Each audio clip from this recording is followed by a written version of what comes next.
Praise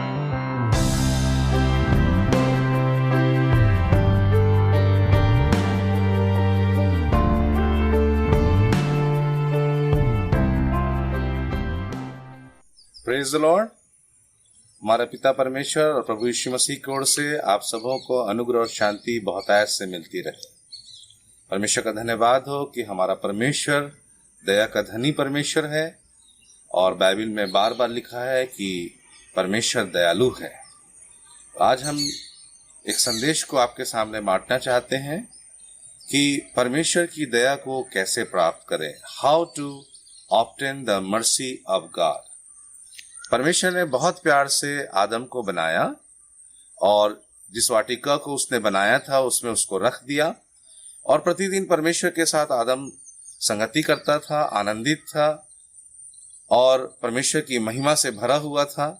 but हम देखते हैं कि एक दिन आया कि हवा बहकाई गई और उसने फल तोड़कर खाया और आदम को भी दिया और आदम ने भी खाया और आज्ञा तोड़कर पापी बन गया।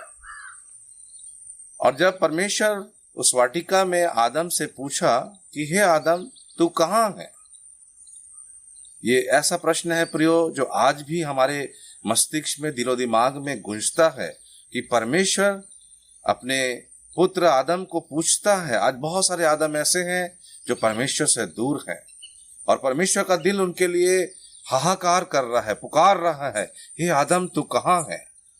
आदम ने सीधे सीधे उत्तर नहीं दिया। आदम ने कहा, मैं आपके लिए पढ़ूंगा उत्पत्ति 3:9 से। तब यहोवा परमेश्वर ने पुकार कर आदम से पूछा, तू कहाँ है? उसने कहा, मैं तेरा शब्द बारी में सुनकर डर गया क्योंकि मैं नंगा था इसलिए छिप गया। यदि हम परमेश्वर की दया को अपने जीवन में पाना चाहते हैं तो पहली बात है कि हम जैसे हैं वैसे ही परमेश्वर के पास आए, अपने आप को ना छुपाएं, अपने कामों को ना छुपाएं, तब परमेश्वर की दया हम पर होगी। याद रखेंगे मेरे प्रिय, पहली बात है how to obtain the mercy of God में यह पहला पॉइंट है कि आप जैसे हैं वैसे परमेश्वर के पास आए और आपके जीवन में जो भी चल रहा है उसको ना छिपाएं, अपने कामों को, युक्तियों को, पापों को ना छिपाएं। याद रखें, भजनकार कहता है तू मेरे छिपने का स्थान है, हम उससे भागकर कहीं नहीं जा सकते हैं। वो दया का धनी परमेश्वर है।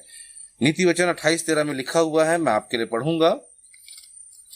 यहां पर बुद्धिमान व्यक्ति सुलेमान इस बात को कह रहा है कि हम पर कैसे परमेश्वर की दया होगी और सचमुच में ये बात सही है और हम इस पर विश्वास करें और इसी के अनुसार करें।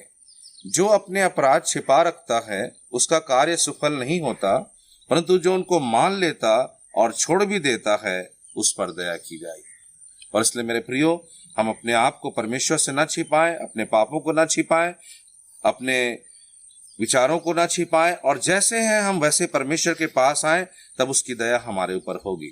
दूसरा पॉइंट कि यदि आप परमेश्वर की दया को पाना चाहते हैं जो रहम हन्नून है, दया का धनी है, ऐसे परमेश्वर की दया को आप पाने चाहते हैं तो दूसरी बात है कि आप घुमा घुमा के उत्तर ना दें। जब परमेश्वर ने आदम से पूछा 11वें पद में, उसने कहा किसने तुझे चिताया कि तू नंगा है? जिस वृक्ष का फल खाने को मैंने तुझे बरजा था, क्या तूने उसका फल खाया है? आदम को चाहिए था मैं प्रियो कि कह देता सीधे सीधे कि हाँ मैंने खाया है, मेरे से गलती हो गई है, लेकिन उसने ऐसा नहीं कहा। आदम ने कहा जिस स्त्री को तूने मेरे संग रहने को दिया है उसी ने उस वृक्ष का फल मुझे दिया और मैंने खाया। उसने राउंड जवाब दिया। कई बार हम भी अपने पापों को और गलतियों को सीधे सीधे नहीं मानते हैं, घुमाव फिराव के उत्तर देते हैं। यदि आप परमेश्वर की दया पाना चाहते हैं तो घुमा फिरा कर उत्तर देना बंद करें मेहरबानी से और सीधे सीधे परमेश्वर से कहें कि हाँ प्रभु मैं पापी हूँ, मुझसे ये गलतियां हुई हैं, और आप देखिएगा परमेश्वर की अद्भुत दया आपके ऊपर होगी। और आदम के समान हमारा जो नेचर है वही नेचर है, क्योंकि हम उसी से जन्मे हैं, लेकिन उस नेचर को प्रभु यीशु मसीह बदलने के लिए क्रूस पर अपने जान को दिए, अपने लहू को बहाए, ताकि हमारे अंदर उनका स्वभाव, उनका मन, उनका विचार आने पाए। प्रियो, तीसरी बात जो मैं आपको बांटूंगा कि कैसे हम दया को पा सकते हैं। आदम परमेश्वर को दोषी ठहरा रहा था कि यदि तू स्त्री को नहीं दिया रहता तो मैंने गलती नहीं करी रहती है। कई बार हम भी अपने दोष को दूसरे के ऊपर डालते हैं। तीसरा पॉइंट है कि आप कभी भी अपनी गलतियों के लिए, अपने पापों के लिए किसी दूसरे के ऊपर दोषारोपण ना करें, तब परमेश्वर की दया आपके ऊपर होगी। गंभीरता से सोचे इस बात को। कई बार चाहे छोटी बड़ी बात हो, कैसे भी बात हो, हम तुरंत अपनी गलतियों को, अपने पापों को दूसरे के ऊपर दोषारोपण करते हैं कि तुम्हारे कारण से हुआ। कई बार पति कहता है पत्नियों के कारण से हुआ, पत्नियां कहती हैं आपके कारण से हुआ, बच्चे लोग माँ बाप को दोष लगाते हैं। मेरे प्रियो, ये शैतान है जो हमारे जीवन में इस प्रकार से काम करता है। यदि सचमुच में आप परमेश्वर की दया को पाना चाहते हैं तो किसी के ऊपर दोषारोपण न करें। आप अपनी गलतियों को नम्रता से मान लें। हमारा प्रभु यीशु मसीह हमेशा क्षमा करने के लिए तैयार है।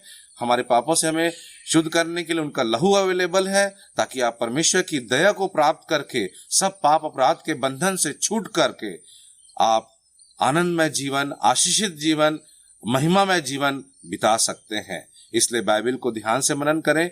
ये तीनों पॉइंट हमने आज सीखा उत्पत्ति 3 अध्याय के अंदर से, कि कैसे मनुष्य पतित हुआ, पापी हुआ, लेकिन परमेश्वर ने उसको आवाज दिया। ये परमेश्वर का प्रेम है मेरे प्रियो, ये परमेश्वर का प्रेम है। वो आवाज दे रहा है। एक उसको मालूम था परमेश्वर को कि आदम ने ऑलरेडी फल खाया है, लेकिन वो उसके मुंह से सुनना चाहता है। कई बार परमेश्वर हमको मौका देता है, लेकिन हम अंगीकार नहीं करते हैं। यदि हम अपने पापों को मान लें तो प्रभु यीशु मसीह दया करने और हमें सब पापों से शुद्ध करने में के लिए तैयार हैं। उसका लहू हमारे लिए अवेलेबल है। इसलिए पाप में जीवन बिताने से अच्छा है कि हम प्रभु के पास आकर अपने पापों को मानकर आजाद हो जाएं, स्वतंत्र हो जाएं। प्रभु आप सबों को आशीष दे कि आप उसकी दया को अपने जीवन में प्राप्त करें और उस दया के धनी परमेश्वर के प्रेम को समझें, उसके प्रेम का प्रकाशन प्राप्त करें और उसके प्रेम के लिए निरंतर जीवन भर धन्यवादी बने रहें। आपको इतना प्यार किया कि स्वर्ग छोड़ के आ गया। वो आपके बारे में सोचता है मेरे प्रियो। आप अकेले नहीं हैं, वो आपसे प्यार करता है। इसलिए यीशु के पास आ जाएं, क्योंकि यीशु मसीह ने आपको प्यार करके अपने आप को दे दिया है। वही मार्ग, सच्चाई और जीवन है। वही एकमात्र उद्धार करता है, जो आपसे प्यार करता है और आपकी राह देख रहा है, बाट जो रहा है कि कब मेरा बेटा, कब मेरी बेटी मेरे पास आएगी और आएगा, ताकि मैं उसको गले लगाऊं और उससे प्यार करूं। प्रभु करे कि आपको उसके प्रेम का प्रकाशन मिले, उसकी दया आप पर हो और आप उद्धार पा जाएं। हम उस प्रभु का धन्यवाद देते हैं जिसने उद्धार के काम को पूरा किया है। प्रभु इन वचनों के साथ आपकी आंखों को खोले और आपको हिम्मत दे, हियाव दे कि आप उसके चरणों में आ पाएं, क्योंकि वो ही हमारा उद्धार करता है। प्रभु का अनुग्रह आप सबों पर होता रहे, यीशु मसीह के नाम में, आमीन।